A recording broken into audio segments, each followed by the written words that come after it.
আমার দাদি ছোটোবেলায় বলতো কপাল হয়েছে উড়ে নাইসে যেখানেই যাই বলে ফ্যান খাইছে। তো ফ্যান হয়েছে ভাতের মার, আমাদের আঞ্চলিক ভাষায় ভাতের মারকে ফ্যান বলে। আর আগের দিনে অনেক অভাব অনটন ছিল, সে কারণে মানুষ ভাতের মার খাইতো। আর কোনো জায়গায় বেড়াইতে গেলে ওই রকম আপ্যায়ন পাইতো না, খাবারের ব্যবস্থা ভালো ছিল না, সে কারণে বলতো যেখানেই যাই সেখানেই বলে ফ্যান খাইছে। তো যাই হোক, কাজের কথায় আসি, যে কারণে আজকে আলু পেঁয়াজ নিয়ে ভিডিও বানানো।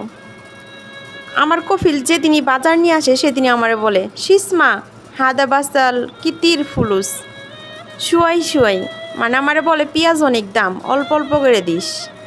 তো আমি একদিন রিপ্লাই দিলাম, আচ্ছা পেঁয়াজ কি আমি আসার আগে সস্তা ছিল, আর এখন আমি আসাতে কি পেঁয়াজের দাম বাইরে গেছে? পরে বলতেছে, তুই এমনি বলস কেন, আগে সব কিছুই সস্তা ছিল, এখন বর্তমান সব কিছুরই দাম বাড়ছে। তো আমি ভাবলাম সত্যি আমার কপালটা তাহলে কি উড়ে নাই সেই নাকি।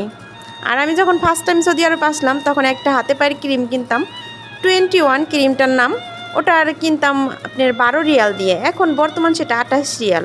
তো সব কিছুরই এরকম দাম বাইরে গেলো হট করে, বুঝলাম না আসলে কি আমার কপাল।